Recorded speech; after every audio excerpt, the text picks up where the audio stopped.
चाहे कुमारे मर जाना, लेकिन इन 3 लक्षणों वाली स्त्रियों से कभी विवाह मत करना। नमस्कार दोस्तों, 3 लक्षण वाली स्त्रियों से हमेशा बच करके रहना और इनसे कदापि विवाह मत करना। कभी जिंदगी में आप परेशान नहीं रहेंगे मित्रों। यह कहानी आपको बहुत अच्छी जानकारी और सीख दे करके जाएगी। तो चलिए मित्रों, आपका कीमती समय बर्बाद न करते हुए अब सीधे कहानी पर ही पहुंचते हैं। दोस्तों, एक समय की बात है, किसी जंगल में एक नीलकंठ पक्षी का जोड़ा रहता था। दोनों पति पत्नी एक दूसरे के लिए बड़े दिल जान से चाहते थी। नीलकंठ और नीलकंठ की पत्नी एक वृक्ष के डाल पर बैठा हुआ था। नीलकंठ ने अपनी पत्नी से कहा कि हे प्रिय, आज का समय बहुत ही बदल चुका है। नीलकंठ की पत्नी कहने लगी, पिया जी, ऐसा क्या समय बदल चुका है? तब नीलकंठ कहता है कि हे प्रिय, समय इतना बदल गया है कि आजकल की स्त्रियां और आजकल की लड़कियां बहुत ही स्वार्थी बन चुकी हैं, क्योंकि स्त्रियां अपने स्वार्थ के लिए कुछ भी करने के लिए तैयार हो जाती हैं। जो काम उन्हें कदापि नहीं करना चाहिए, वह स्वार्थ के प्रति स्त्रियां कर बैठती हैं। नीलकंठ की पत्नी कहती है कि पिया जी, मैं तुम्हारी बात से सहमत नहीं हूं। स्त्रियां कैसे स्वार्थी हो सकती हैं? आप हमारी नारी जाति की बुराई कर रहे हैं। नीलकंठ कहता है, नहीं प्रिय, तुम हमारी बात पर विश्वास करो। तब नीलकंठ की पत्नी कहती है, नहीं स्वामी, मैं तुम्हारी बात पर विश्वास नहीं कर सकती हूं। तब नीलकंठ कहता है, ठीक है प्रिय, जब तुम्हें विश्वास नहीं है तो आइए हम आपके लिए एक कहानी सुनाते हैं, और इस कहानी को सुनने के साथ साथ तुमको यह विश्वास हो जाएगा कि तुम्हारी नारी जाति कितनी स्वार्थी बन चुकी है और अपने स्वार्थ के लिए कितने गलत काम करने के लिए तैयार हो जाती है। दोस्तों, तभी नीलकंठ की पत्नी कहती है, ठीक है स्वामी, में पहले आप वह कहानी सुनाइए और सिद्ध करके बताइए कि हमारी नारी जाति स्वार्थी है या नहीं है। दोस्तों, तब वह नीलकंठ अपनी पत्नी को वह कहानी सुनाता है। नीलकंठ कहता है, हे प्रिय, एक समय की बात है, किसी नगर में 3 दोस्त रहते थे।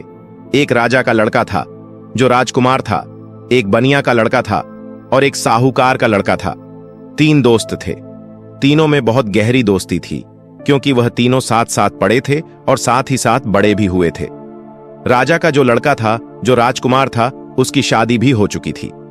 मित्रों, एक दिन की बात है, तीनों दोस्त राजा के बगीचे में टहल रहे थे। तो राजकुमार, जो राजा का लड़का था, वह अपने दोस्तों से कहता है, भाई कल चलते हैं और अपनी पत्नी को उसके मायके से बुला करके ले आते हैं, क्योंकि बहुत दिन हो चुके हैं और हमें अपने पत्नी की बहुत याद आ रही है। इसीलिए कल ससुराल में चलते हैं और तुम हमारे साथ चलो और हम अपनी पत्नी को बुला लाए।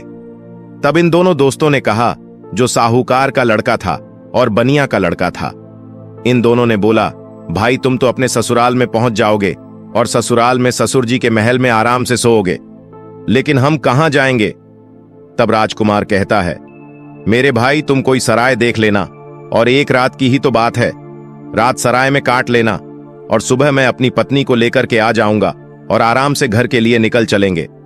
दोस्तों, राजकुमार के बात को सुनकर कि दोनों दोस्त, साहूकार का लड़का और बनिया का लड़का जो था, वह सहमत हो जाता है।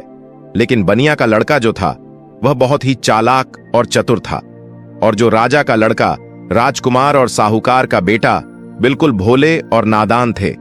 दोस्तों, दोनों दोस्त जब सहमत हो गए तो दूसरा दिन होता है और दोनों दोस्त अपने दोस्त राजकुमार के साथ में वहां से चल देते हैं, और चलते चलते 3 दिन इनके रास्ते में लग गई। और 3 दिन के बाद में राजकुमार अपने ससुराल के पास में जब पहुंचता है, उस नगर के पास में जब पहुंचता है, तो राजकुमार अपने दोनों दोस्तों से कहता है, मेरे भाई यहाँ कोई सराय देख लेना और रात उस सराय में काट लेना, और मैं ससुराल जाता हूँ, सुबह जल्दी आ जाऊंगा। नीलकंठ कहता है, हे प्रिय राजकुमार, इतना कहने के बाद अपने ससुराल के लिए चला जाता है, और इधर साहूकार का लड़का और बनिया का लड़का सराय की तलाश में निकल जाते हैं।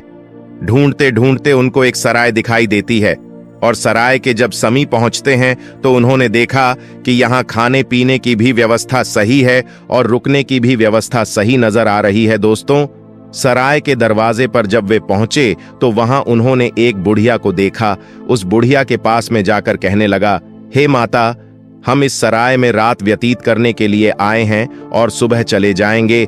हमारे लिए इस सराय में जगह दे दो जो हम रात सही से काट सके।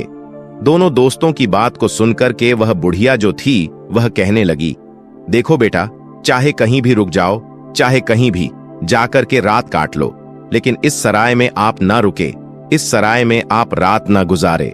तब दोनों दोस्त ने पूछा, ऐसा क्यों माता? तब बुढ़िया कहती हैं, मेरे पुत्र, इसमें अगर आप रुके तो आप जिंदा नहीं बचेंगे, क्योंकि आपकी मृत्यु हो जाएगी। दोस्तों, इस तरह से वह बुढ़िया जो थी साहूकार के लड़के और बनिया के लड़के को समझा रही थी। तब तक एक बहुत सुंदर लड़की, एक बहुत सुंदर युवती दरवाजे के भीतर उस साहूकार के लड़के को दिखाई दे जाती है। साहूकार के लड़का ने जब उस सुंदर युवती को देखा तब वो उस पर मोहित हो गया और उसके साथ रात में रुकने के लिए वह तैयार था। उतावला हो रहा था कि किसी ना किसी तरीके से हम इसके साथ रात गुजार लें। मित्रों, इधर वह बुढ़िया समझाती रही, लेकिन साहूकार का लड़का नहीं माना। साहूकार का लड़का जो था वह अपने दोस्त से कहता हुआ चला गया कि दोस्त, तुझे कहीं जगह मिल जाए तो तू रुक लेना, पर हम तो इसके साथ में ही रुकेंगे। दोस्तों, इतना कहने के बाद में वह साहूकार का लड़का जो था उस सुंदर युवती के साथ में रुकने के लिए वह अंदर चला गया, और जो सराय में एक हॉल टाइप का रूम यानी हॉल जैसा एक कमरा था, वह बहुत गहरा और लंबा था।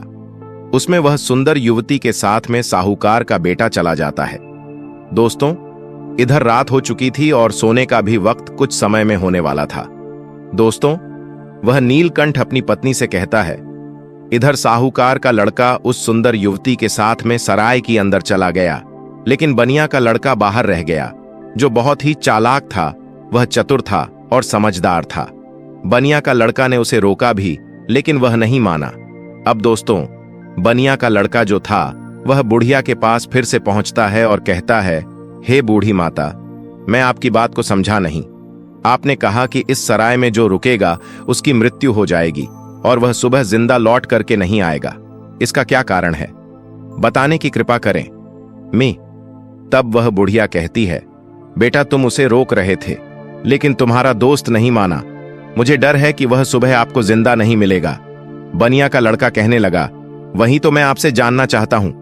माता, बात क्या है? खुल करके बताओ। तब बुढ़िया ने कहा, बेटा, यह जो सुंदर युवती आपके दोस्त ने देखी, जिसके साथ में वह अंदर चला गया, यह सुंदर युवती जो है यह एक वैश्य है और नागिन है। यह रात में अपना रूप बदल लेती है और जिसके साथ यह रात में रुकती है उसी को डस लेती है और उसको मार देती है। इसलिए हमको डर है, क्योंकि जो भी गया वह जिंदा लौट करके नहीं आया। नीलकंठ अपनी पत्नी से कहता है। बनिया का लड़का यह सुन करके घबरा गया और कहने लगा, हे बूढ़ी माता, हमें कोई रास्ता बताओ जिससे हम अपने दोस्त की जान बचा सके। तो बुढ़िया कहती है कि बेटा, मैं तुम्हें एक तलवार देती हूं और अगर तुम उस नागिन का वध कर सको तभी तुम्हारा दोस्त बच पाएगा। बनिया का लड़का समझदार और चतुर था। वह तैयार हो गया और कहने लगा, माता, लाइए तलवार, मैं अपने दोस्त का जान जरूर बचा आऊंगा, चाहे हमारी जान ही क्यों ना चली जाए।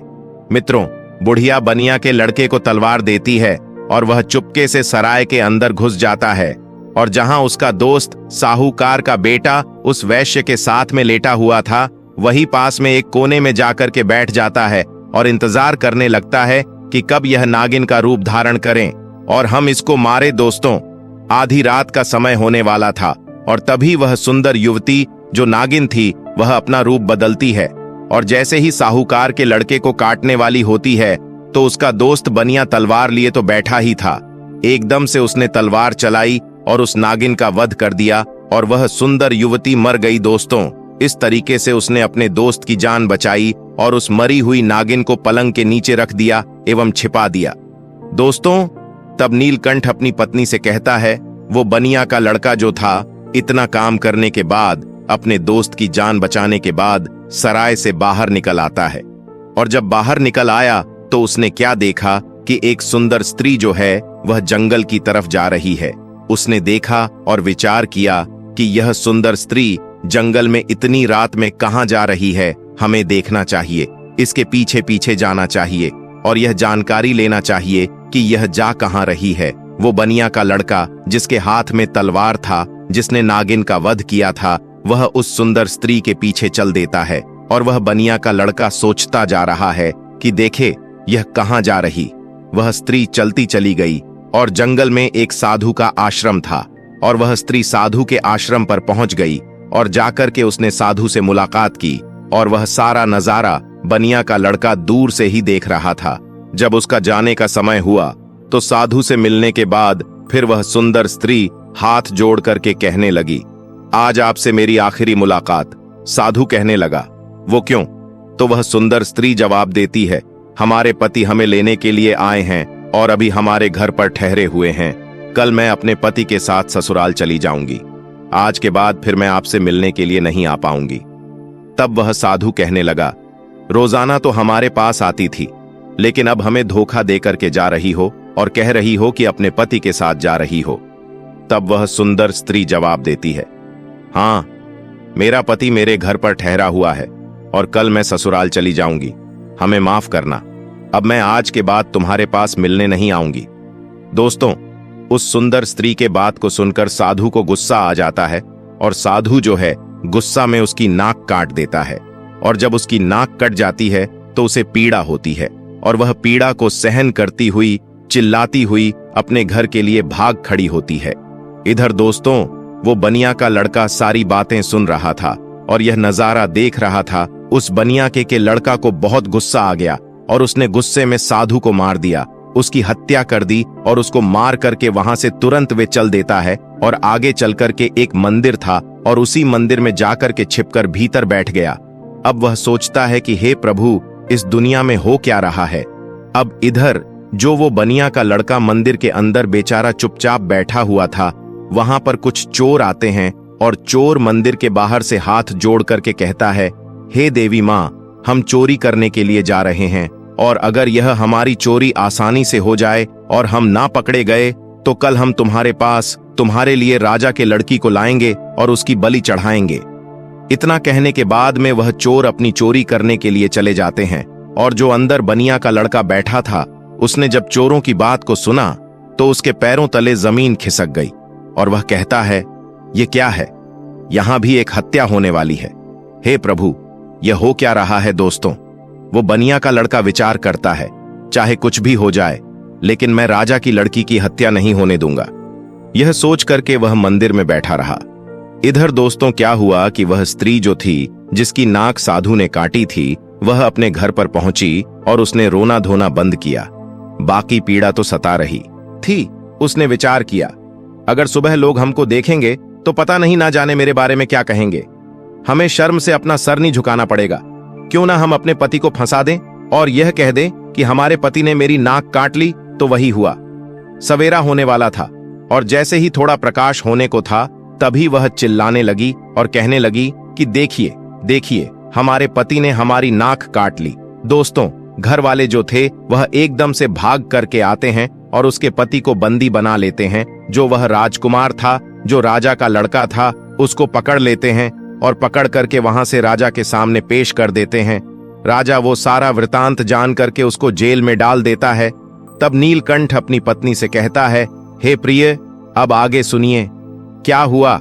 इधर पूरा दिन व्यतीत हो गया। उसका दोस्त जो बनिया था, उसने पूरा दिन इधर उधर बैठ करके काट लिया और जब रात हो गई तब उसी मंदिर में जाकर के वे छिप करके बैठ गया, क्योंकि उसे मालूम था कि यह चोर राजा की लड़की को पकड़ करके जरूर लाएंगे, उसकी हत्या जरूर करेंगे, लेकिन मैं उसकी हत्या नहीं होने दूंगा। जब रात हो गई तो मंदिर में जाकर के तलवार लेकर के छिपकर बैठ गया और इधर आधी रात जब होती है तभी वह चोर राजा के लड़की को पकड़ करके लाते हैं और मंदिर के बाहर बैठ जाते हैं। कुछ देर बैठ करके बातें करते हैं और कहते हैं, देवी माँ ने हमारी बातें सुन ली है। कितनी बढ़िया हमें चोरी करवा दी, पकड़े भी नहीं गए और बहुत मालदार भी बन जाएंगे, क्योंकि हमने बहुत माल लूटा है। इस तरीके के बातें कुछ देर करते रहे। फिर उनमें से एक बोला, देख भाई, अब उस लड़की को जल्दी ले जा और देवी माँ के सामने उसका सिर काट देना और उसकी बलि चढ़ा देना। तो दोस्तों, उन चोरों में से एक चोर जो था, वह राजा के लड़की को पकड़ करके अंदर मंदिर में प्रवेश करता है और देवी माँ की जहां पर मूर्ति थी वहां पर ले जाता है और उस लड़की का सिर काटने के लिए जैसे ही वह चोर जाता है तो बनिया का लड़का तो वहां तैयार ही बैठा हुआ था और वह चोर राजा के लड़की का सिर नहीं काट पाया, उसकी बलि नहीं चढ़ा पाया, क्योंकि उससे पहले ही बनिया के लड़का ने उस चोर को मार दिया और चोर को मार करके उसकी लाश को एक बगल में रख दिया। इधर दोस्तों, उन चोरों में से एक चोर कहता है, देख भाई, वह हमारा एक साथी गया है, वह लौट करके नहीं आया है। अरे तू जा और देख करके आ कि उसने बलि चढ़ा पाई या नहीं चढ़ा पाई। दोस्तों, ऐसे ही दूसरा चोर जो है, जैसे ही मंदिर में प्रवेश करता है तो वह बनिया का लड़का तैयार बैठा हुआ था, उसने उसको भी मार दिया। कहने का मतलब यह है कि इसी तरीके से उस बनिया के लड़के ने जितने भी चोर थे सारे चोरों को मार दिया और उस राजा की लड़की की रक्षा की। जब सारे चोरों को मार देता है तब वह लड़की निर्भय हो जाती है और उसके बाद में वह बनिया का लड़का राजा की लड़की से कहता है कि चलो हम तुम्हारे घर तक तुम्हें छोड़ देते हैं। दोस्तों, राजा की लड़की घबराई हुई थी, उस बनिया के लड़के के साथ में चल देती है और इधर राजा की जो लड़की थी वह बनिया के लड़के से प्रेम करने लगी और कहने लगी कि हम तुमसे विवाह करना चाहते हैं। दोस्तों, बातों ही बातों में वह लोग राजा के घर तक पहुंच गया और घर के दरवाजे पर जैसे ही पहुंचा तो बनिया का लड़का ने मना कर दिया, नहीं, मैंने तुम्हारी रक्षा की है, इसका मतलब यह नहीं है कि मैं तुमसे विवाह करूं, मैं ऐसा कदापि नहीं कर सकता। राजा की लड़की को गुस्सा आ गया और कहने लगी, अगर आप हमारे साथ शादी नहीं करेंगे तो मैं आपको जेल में डलवा दूंगी।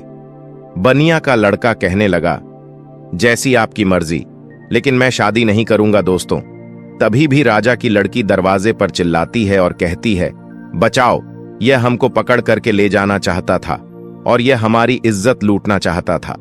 दोस्तों, राजा के लड़की को चिल्लाते हुए सैनिकों ने देखा तो सैनिकों ने भाग करके उस बनिया के लड़के को पकड़ लिया और राजा के सामने पेश कर दिया और कहा कि राजा साहब, यह तुम्हारी लड़की की इज्जत लूटना चाहता था, यह आपकी लड़की को पकड़ करके ले जाना चाहता था, वह तो आपकी लड़की चिल्लाने लगी, इसलिए मैंने बचा लिया। अगर वो नहीं चिल्ला पाती तो यह आपके लड़की के इज्जत के साथ खिलवाड़ कर देता। दोस्तों, यह सुनने के बाद राजा को क्रोध आ गया और उसने पकड़ करके उस बनिया के लड़के को जेल में डाल दिया, जहां उसके दोनों दोस्त भी मौजूद थे। जो साहूकार का लड़का था और राजा का लड़का था, वह दोस्त भी उसे मिल गए। साहूकार के लड़का को सराय वालों ने पकड़वा दिया क्योंकि इसने एक वैश्य व सुंदर युवती का वध किया, इसलिए वह भी वहां जेल में मौजूद था। अब तीनों दोस्त जेल में जाकर के मिल जाते हैं और एक दूसरे के साथ में वहां बैठ जाते हैं। इधर दोस्तों, अगला दिन हुआ और वह राजा दरबार में तीनों को बुलाता है, जिन तीनों को राजा ने पकड़ करके जेल में बंद किया था, और उन्हें सजा सुनाने के लिए तैयार हो जाता है। दरबार लगा हुआ था और राजा ने जो साहूकार का लड़का था जिसने वैश्य का वध किया था, उसे अपने पास में बुलाया और उससे कहा कि क्यों रे, तेरा क्या नाम है, कहां का रहने वाला है। तब वह लड़का कहने लगा कि मैं साहूकार का बेटा हूं। राजा कहने लगा, यह बता, तूने वैश्य का वध क्यों किया, उसे क्यों मारा। अब दोस्तों, उस साहूकार के लड़का को कुछ मालूम ही नहीं था जो वह राजा को बता सकता। उसे नहीं मालूम था कि वैश्य का वध किसने किया। वैश्य का वध साहूकार के लड़का ने किया नहीं था जो उसे मालूम होता। राजा ने फिर पूछा, चुपचाप क्यों खड़ा है, बता कि तूने उस वैश्य का वध क्यों किया। दोस्तों, तब वह साहूकार का लड़का तो नहीं बोल पाया, लेकिन जो बनिया का लड़का था वह कहने लगा, महाराज, क्षमा चाहता हूं, जो बीच में हमको बोलना पड़ रहा है, इसे कुछ मालूम नहीं है, इसने वैश्य का वध नहीं किया क्योंकि वैश्य का वध मैंने किया है। राजा कहने लगा, तो बता, तूने क्यों किया, बात क्या है। तब दोस्तों, वह बनिया का लड़का कहता है, हे महाराज, हम अपने दोस्त के साथ में इसी साहूकार के लड़का के साथ में सराय में रुकने के लिए एक रात गुजारने के लिए गए थे और एक बूढ़ी मां ने मना किया था, इसके अंदर नहीं रुको क्योंकि जो रुकेगा वह सुबह जिंदा नहीं बचेगा। लेकिन यह हमारा दोस्त नहीं माना और उसने सुंदर वैश्य को देख करके रात गुजारने के लिए अंदर सराय में चला गया। मुझे उस बुढ़िया के द्वारा मालूम हुआ कि यह नागिन है और यह नागिन का रूप में आकर के इसको डस लेती, इसलिए तब मैं तलवार को लेकर के अपने इस दोस्त की जिंदगी बचाने के लिए जहां यह पलंग पर वैश्य के साथ सोया हुआ था वहीं एक कोने में जाकर के बैठ गया और जैसे ही उस वैश्य ने रूप बदला और नागिन बनकर के हमारे दोस्त को डसने के लिए तैयार हुई, मैंने तुरंत उसको मार दिया। अगर आपको विश्वास नहीं है तो जहां पलंग पड़ा हुआ है उसके नीचे हमने मरी हुई नागिन रख दी है, आप देख लीजिए दोस्तों। तब राजा ने सैनिकों को भेजा और वहां सैनिकों ने जाकर के वहीं मरी हुई नागिन पाया और आकर के सारी बात राजा को बताया कि सत्य बात है। तो दोस्तों राजा प्रसन्न हो गया और कहने लगा, ठीक है, तूने दोस्ती का फर्ज निभाया है, जो अपनी दोस्त की जिंदगी बचाई है। दोस्तों राजा साहूकार के लड़का को छोड़ देता है। उसके बाद में राजा जो था वह राजकुमार यानी कि जो राजा का लड़का राजकुमार जो था उसको बुलाता है और उससे पूछता है कि तू बता कि तूने अपनी पत्नी की नाक क्यों काटा। अब दोस्तों उसको भी नहीं मालूम था नाक किसने काटी है, वह भी चुपचाप खड़ा था। राजा ने फिर दोबारा पूछा कि बोल क्यों नहीं रहा है कि तूने अपनी पत्नी की नाक क्यों काटा।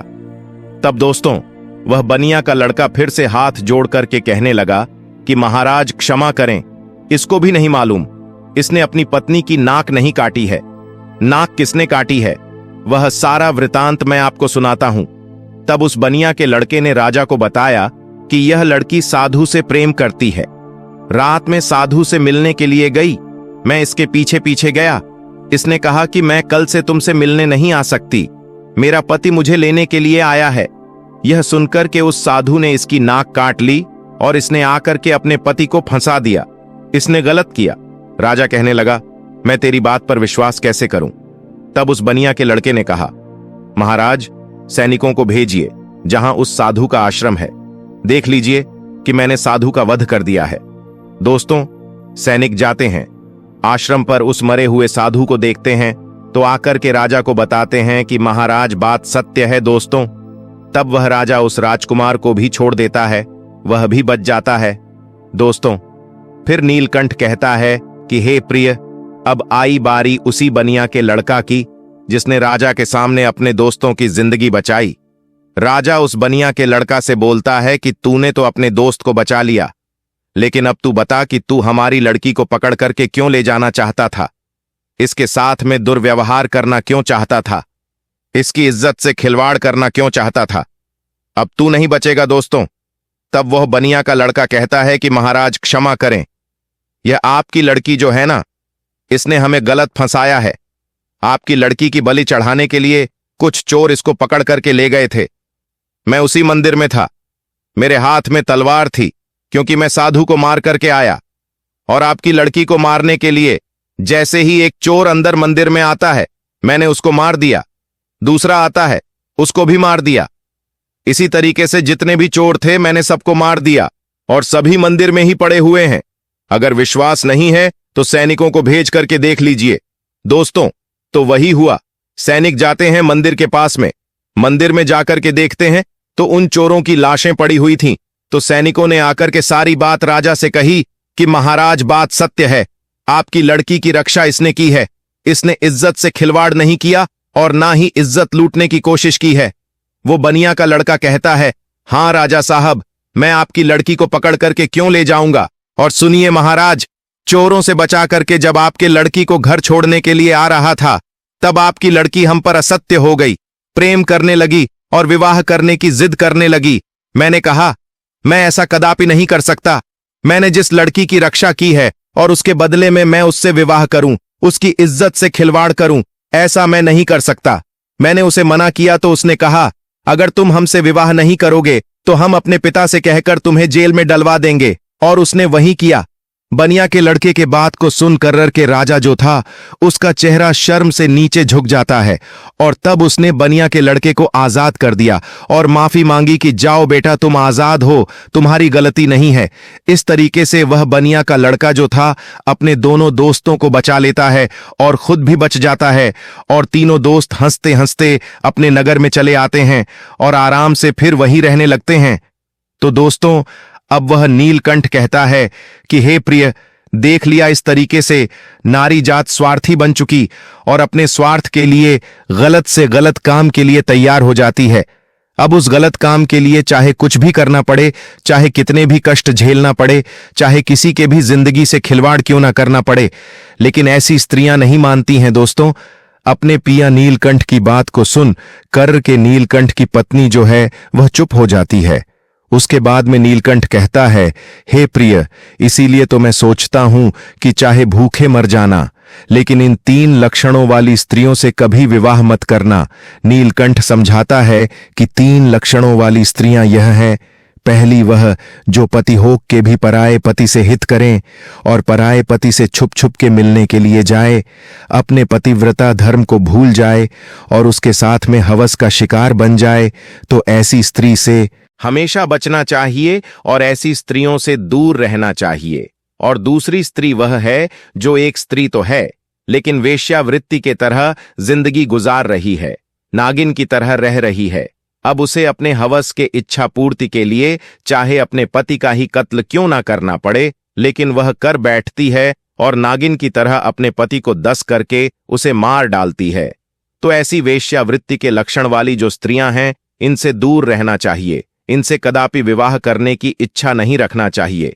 और नीलकंठ बोला, हे प्रिय, तीसरी स्त्री वह है जिसकी जान अगर कोई बचाए और अगर वह मरने के लिए जा रही हो और उसकी अगर कोई जान बचा ले और ऐसे में वे मददगार को ही झूठा फंसा दें और उसी मददगार से विवाह की इच्छा करें, उसी से दुर्व्यवहार करने की इच्छा करें और फिर उसको झूठा फंसा करके उसको मरवा डाले या उसे जेल में बंद करवा दे या उसे सजा दिलवा दे, तो ऐसी स्त्रियों से भी हमेशा बच के रहना चाहिए। इनका कोई भरोसा नहीं है कि किस वक्त तुम्हारी जिंदगी को ले बैठे। तो दोस्तों, मेरे कहने का तात्पर्य यह है कि यह कहानी हमें यही सिखाती है कि चाहे जीवन में कुमारे मर जाना, लेकिन 3 लक्षणों वाली लड़कियों से हमेशा दूर रहना, बच करके रहना। कभी जिंदगी में फंसोगे नहीं और कभी जिंदगी में दुखी नहीं रहोगे और तुम्हें कभी भी जिंदगी में रोना भी नहीं पड़ेगा और पछताना भी नहीं पड़ेगा। तो प्रिय मित्रों, कैसी लगी आपको यह कहानी? कमेंट बॉक्स में जरूर बताना और चैनल को सब्सक्राइब अवश्य करना। धन्यवाद।